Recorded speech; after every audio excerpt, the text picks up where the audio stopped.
Hello friends, இந்த வீடியோவில் நம்ம பேங்க் நிஃப்டியோட கம்ப்ளீட்டாக மந்த்லி வைஸும் வீக்லி வைஸும் டெய்லி வைஸும் என்ன மாதிரியான ட்ரெண்டில் இருக்குது, ஓவராலாக பொசிஷன் இந்த மாதிரி பேங்க் நிஃப்டியோட கரண்ட் சுச்சுவேஷன் இருக்குது அப்படிங்கிறது எல்லாத்தையுமே அனலைஸ் பண்ணலாம்.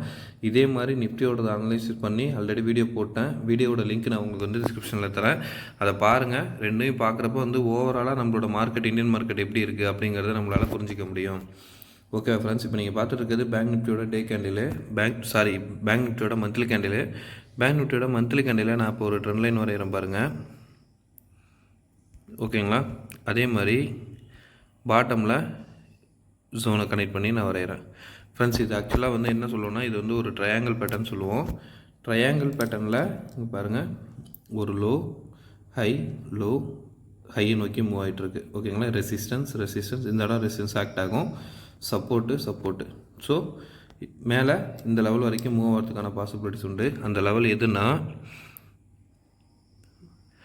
44,956, ஆல்மோஸ்ட் 45,000 ரீச் ஆகிறதுக்கான பாசிபிலிட்டிஸ் உண்டு ஃப்ரெண்ட்ஸ். இந்த ஆல் டைம் ஹை லெவலில் தாண்டறப்ப 45,000 போய் பேங்க் நிஃப்டி ரீச் பண்ணுறதுக்கான பாசிபிலிட்டிஸ் உண்டு. ஓகேங்களா? இதை வீக்லியில் என்ன மாதிரியான பொசிஷனில் இருக்குது அப்படிங்கிறத இப்போ நம்ம அனலைஸ் பண்ணி பார்த்துருவோம் ஃப்ரெண்ட்ஸ். இப்போ நீங்கள் பார்த்துட்டு இருக்கிறது பேங்க் நிஃப்டியோட வீக்லி கேண்டில். பேங்க் நிஃப்டியோட வீக்லி கேண்டில் நான் இப்போ ஒரு ட்ரெண்ட் லைன் வரையும் பாருங்கள். இந்த ஹையை கனெக்ட் பண்ணிக்கிறேன், அதேமாதிரி இந்த ஹையை, அதேமாரி பாட்டமில் இந்த ரெண்டு லெவலையும் கனெக்ட் பண்ணிக்கிறேன். ஓகேங்களா? மந்த்லி கேண்டிலில் சொன்ன மாதிரி தான் ஒரு ட்ரையாங்கிள் பேட்டர்னு. அந்த பேட்டர்ன் லோ ஹையை நோக்கி மாறிட்டுருக்கு. ஸோ இந்த இடம் ரெசிஸ்டன்ஸ் லெவலில் போய் ரீச் பண்ணுறதுக்கு பாசிபிலிட்டிஸ் உண்டு. ஸோ நம்ம அந்த பாசிபிலிட்டிஸ் லெவல் இருக்கிற இடம் பார்த்திங்கன்னா நமக்கு ஆல்மோஸ்ட் எங்கே இருக்குது, 45,000 இருக்குது. Okay friends.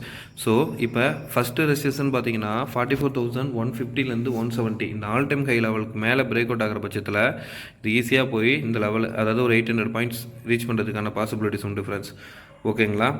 சப்போஸ் இது ரிவர்ஸ் ஆகுது அப்படின்னு நீங்கள் கன்சிடர் பண்ணுற மாதிரி இருந்துச்சுன்னா, இந்த வீக்கோட லோ இருக்குது பார்த்தீங்களா, 43,400, அந்த ரீஜனுக்கு கீழே டவுன் ஆனால் மட்டும்தான் நம்ம இதை வீக்காக எடுத்துக்க முடியும். அப்போ அந்த மாதிரி கண்டிஷனில் வந்துச்சுன்னா இது எப்படி ஆகும்னா, இப்போ க்ளோஸ் ஆகிருக்கிற லெவல் பாருங்கள், இந்த இடமும் ஆல்மோஸ்ட் டபுள் டாப் ஜோன் மாதிரி மாற ஆரம்பிக்கும். ஸோ இந்த இடம் சப்போர்ட்டாக இருக்கும். இதுக்கு கீழே பிரேக் அவுட் ஆகிற பட்சத்தில் இந்த நெக்லைன் பிரேக் அவுட் ஆச்சுன்னா மட்டும் தான் கீழே இறங்கும். ஓகேவா? இப்படி தான் இப்போ ஓவரால் ட்ரெண்டில் போயிட்டுருக்கு. அதே மாதிரி இன்னொரு பேட்டர்ன் நான் இதுக்குள்ளார சொல்கிறேன் பாருங்கள். பேங்க் நிஃப்டியில் ஆல்ரெடி என்னோடய வீடியோ தொடர்ந்து பார்க்குறவங்களுக்கு இது நல்லா புரிஞ்சிருக்கும். பாருங்கள் ஃப்ரெண்ட்ஸ், ஒரு ஹை, ஒரு கப்பு கேண்டில். ஓகேங்களா? ஸோ இந்த இடம் பிரேக் அவுட் ஆகிற பட்சத்தில் 45,000 போயிட்டு எகெயின் இது ரீடெஸ்ட் பண்ணிவிட்டு புல் பேக் எடுத்துச்சுன்னா ஒரு நல்ல அப் ட்ரெண்டை எக்ஸ்பெக்ட் பண்ண முடியும் ஃப்ரெண்ட்ஸ். பேங்க் நிஃப்டியில் இது டார்கெட்டாக வைப்போம், அதே லெவலில் இங்கே நம்ம எக்ஸ்பெக்ட் பண்ண முடியும். ஓகேங்களா? அந்த மாதிரி புரிஞ்சிக்க ட்ரை பண்ணலாம். நம்ம அடுத்து டே கேண்டிலில் என்ன மாதிரி மூவ்மெண்ட் நடந்துகிட்ருக்கு இப்போ பேங்க் நிஃப்டிக்குள்ளார அப்படிங்கிறத பார்த்துருவோம் ஃப்ரெண்ட்ஸ். இப்போ நீங்கள் பார்த்துட்ருக்கிறது பேங்க் நிஃப்டியோட டே கேண்டில். பேங்க் நிஃப்டியோட டே கேண்டிலில் நம்ம இந்த இடத்த நல்லா பார்த்து புரிஞ்சுக்கணும். அதாவது டேவில் பாருங்கள், இந்த இடம் ஒரு ஸ்ட்ராங்கான கன்சல்டேஷன் ஜோனு. ஸோ இந்த கன்சல்டேஷன் ஜோனோட ஹை எந்த லெவலில் இருக்குன்னா, அது பிரேக் அவுட் ஆகிற பட்சத்தில் மட்டும்தான் நமக்கு அடுத்த அப் ட்ரெண்ட் எக்ஸ்பெக்ட் பண்ணலாம். ஸோ அந்த ஹை 44,150லேருந்து 160 ரீஜனில் இருக்குது. ஸோ 44,160க்கு மேலே மூவ் ஆகிற பட்சத்தில் மட்டுமே நம்ம ஒரு நல்ல அப் ட்ரெண்ட் எக்ஸ்பெக்ட் பண்ணலாம். ஏன்னா இந்த இடம் பாருங்கள், உங்களுக்கு ஒரு கன்சல்டேஷன் ஆகிருக்கு. ஓகேங்களா? இந்த ஹை லோ இதுக்குள்ளாரியே மூமெண்டம் நடந்திருக்கு டேயில். ஓகேவா? ஸோ ஒன்ஸ் இது மேலே பிரேக் அவுட் ஆனால் நல்ல அப் ட்ரெண்டாக இருக்கும், கீழே பிரேக் அவுட் ஆனால் நல்ல டவுன் ட்ரெண்டை கொடுக்கறதுக்கான பாசிபிலிட்டிஸ் இருக்கும். ஓகேவா? அடுத்து நம்ம இதுக்குள்ளார ஒரு ட்ரெண்ட் லைன் வரைய ட்ரை பண்ணலாம். பாருங்கள், நான் என்ன பண்ணுறேன், இந்த லைனையும் இங்கே இருக்கிற ரெண்டு லைனையும் கனெக்ட் பண்ணி ஒரு ட்ரெண்ட் லைனும் ப்ளஸ் பாட்டமில் இங்கே கனெக்ட் ஆகிருக்குல்ல அந்த இடத்தையும் அதே கூட கண்டினியூட்டி வருது பாருங்கள், அந்த லைனையும் கனெக்ட் பண்ணிக்கிறேன். ஸோ இப்போ நான் இந்த லைனை எதை பேஸ் பண்ணி வரைஞ்சிருக்கேங்கிறது இப்போ நான் உங்களுக்கு கிளியராக சொல்லிடுறேன். இங்கே பாருங்கள், இந்த இடம் ப்ளஸ் இந்த டச்சு ப்ளஸ் இந்த ரெண்டு கேண்டிலோட டச்சு, அதை கனெக்ட் பண்ணி ஒரு ட்ரெண்ட் லைன் வரைஞ்சிருக்கேன். அதே மாதிரி பாட்டமில் இந்த லைனு, இந்த கேண்டில்ஸ் ப்ளஸ் ப்ரீவியஸாக அதாவது நேத்தோட கேண்டிலோட லோ. ஓகேங்களா? இந்த லெவலு. ஸோ இப்போ நம்ம இதில் எப்படி எக்ஸ்பெக்ட் பண்ணோன்னா, அடுத்த அப் ட்ரெண்டை இங்கே பாருங்கள், நல்லா ஜூம் பண்ணிக்கிறேன். ஓகேவா? ஸோ இதுக்குள்ளார ஒரு ட்ரெண்ட் லைன் வரைங்க. இங்கே பாருங்கள், இந்த இடம் தான் ஹை. ஓகேவா? இப்படி கிராஸ் ட்ரெண்ட் லைன் வரைஞ்சிக்கலாம். ஓகேங்களா? ஸோ இப்போ இந்த ட்ரெண்ட் லைன் எதை பேஸ் பண்ணி வரைஞ்சிருக்கோம், இந்த கேண்டிலோட ஹை, இன்னைய டேவோட ஹை.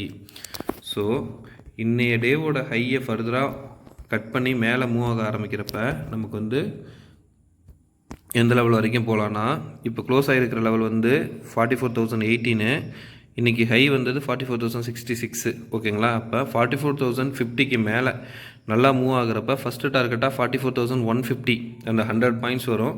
இந்த இடத்துல ஒரு திருப்பி கன்சல்டேஷன் நடக்கிறதுக்கான பாசிபிலிட்டிஸ் உண்டு. அப்படி இல்லை குளோபல் மார்க்கெட் கண்டிஷனை பேஸ் பண்ணி கேப் அப்பில் ஓப்பன் ஆகுதுன்னு வச்சிங்களேன், இந்த 44,150க்கு மேலே ஓப்பன் ஆகி ஆல் டைம் ஹைக்கு மேலே ஓப்பன் ஆச்சுன்னா அது நல்ல மொமெண்டம் கொடுத்து மேலே 44,700, அதாவது 44,600லேருந்து 700 ரீஜன் வரைக்கும் நல்ல மூமெண்டம் கொடுக்கறதுக்கான பாசிபிலிட்டிஸ் இருக்குது நெக்ஸ்ட் வீக்கில். இப்போ இங்கேருந்து கேப் அப்பில் ஓப்பன் ஆச்சுன்னா எகெயின் வந்து கேப் ஃபில் பண்ணிவிட்டு ரிவர்ஸ் ஆகிறதுக்கான பாசிபிலிட்டிஸும் அமையும். ஓகே ஃப்ரெண்ட்ஸ், இதே நீங்கள் வந்து புட் ஆப்ஷன் ட்ரை பண்ணணும், டவுன் ஆச்சுன்னா என்ன பண்ணலாம் அப்படின்னு நீங்கள் கன்சிடர் பண்ணுறதா இருந்துச்சுன்னா, இங்கே பாருங்கள், இந்த வீக்கோட லோ வந்து 43,600, அதுக்கு கீழே ட்ரெண்ட் லைன் இருக்கா. ஸோ அந்த ட்ரெண்ட் லைன் லெவல் வந்து 43,500. ஸோ 43,500 வரைக்கும் வெயிட் பண்ணுங்கள். இந்த இடத்துல கீழே சப்போஸ் டவுன் ஆகுது அப்படின்னா 44,048 இந்த லெவல்லேருந்து டவுன் ஆச்சுன்னா அடுத்து அது கீழே வந்து 44,500லேருந்து 600 லெவல் வரைக்கும் வரதுக்கான பாசிபிலிட்டிஸ் உண்டு. அப்படி வர்றப்போ தான் என்ன பண்ணணும்னா, இந்த இடம்லாம் வந்து உங்களுக்கு சப்போர்ட்டாக இருக்கிற மாதிரி இங்கே வர கேண்டலுக்கு இந்த இடம் சப்போர்ட் எடுக்கும். ஒன்ஸ் அந்த 44,600க்கு கீழே பிரேக் அவுட் ஆகிற பட்சத்தில் மட்டும்தான் 43,450க்கும் அதுக்கு அடுத்து கீழே இறங்குச்சுன்னா 42,800 ரீஜன் வரைக்கும் வரதுக்கான பாசிபிலிட்டிஸ் ரொம்ப இதில் கன்சிடர் பண்ண முடியும். ஓகே ஃப்ரெண்ட்ஸ், இப்போ உங்களுக்கு ஓவராலாக பேங்க் நிஃப்டியோட ட்ரெண்ட் என்ன மாதிரி இருக்குது, எந்த இடத்துல நமக்கு சப்போர்ட் அண்ட் ரெசிஸ்டன்ஸ் எடுக்க வாய்ப்பு இருக்குது அப்படிங்கிறது புரிஞ்சிருக்கும்னு நினைக்கிறேன். இதை நம்ம வந்து என்ன பண்ணலாம்னா ஒரு சேனல் மூவ்மெண்ட் மாதிரி கன்சிடர் பண்ணிக்கலாங்க. பாருங்கள், ஹை லோ ஹை, இப்போ லோ வந்து எகெயின். ஸோ அப்போ இந்த இடம் ஃபுல் பேக் ஆச்சுன்னா இதோட ரெசிஸ்டன்ஸ் லைன் எங்கே இருக்கோ அந்த இடம் வரைக்கும் போகிறதுக்கான பாசிபிலிட்டிஸ் இருக்கும். ஓகேங்களா, ஸோ அதுக்கு என்ன நடக்கணும்னா பேங்க் நிஃப்டியில் நமக்கு இந்த இடம் வந்து கன்சல்டேஷன் ஜோனு, அது பிரேக் அவுட் ஆச்சுன்னா நல்ல ஒரு அப் ட்ரெண்டை எக்ஸ்பெக்ட் பண்ணலாம். ஓகேவா ஃப்ரெண்ட்ஸ், உங்களுக்கு இப்போ பேங்க் நிஃப்டியோட வியூ புரிஞ்சிருக்கும்னு நினைக்கிறேன். இதே மாதிரி நிஃப்டியோட வியூ அனலைசிஸ் பண்ணி வீடியோட லிங்க் டிஸ்கிரிப்ஷனில் தரேன், அதை பாருங்கள். அப்போ உங்களுக்கு ஓவராலாக நிஃப்டியும் பேங்க் நிஃப்டியும் நெக்ஸ்ட் வீக்கில் என்ன மாதிரி மூமெண்டம் கொடுக்க ட்ரை பண்ணும் அப்படிங்கிறது உங்களுக்கு கிளியராக புரியும். அதே மாதிரி நிஃப்டியில் வந்து 50 to 100 பாயிண்ட்ஸ் எக்ஸ்பெக்ட் பண்ணுங்கள் ஃப்ரெண்ட்ஸ். ஆப்ஷன் ட்ரேடிங்கில் பேங்க் நிஃப்டி ட்ரை பண்ணுறதா இருந்தால் 100 to 200 பாயிண்ட்ஸ் அன்றைக்கி டேயில் ப்ராஃபிட் கிடச்சிதுன்னா இந்த மணியில் ட்ரை பண்ணி ப்ராஃபிட் புக் பண்ண ட்ரை பண்ணுங்கள். ஏன்னா மூமெண்டம் வந்து எந்த டைம்லேயும் மாறதுக்கான பாசிபிலிட்டிஸ் இருக்கும். ஓகேவா?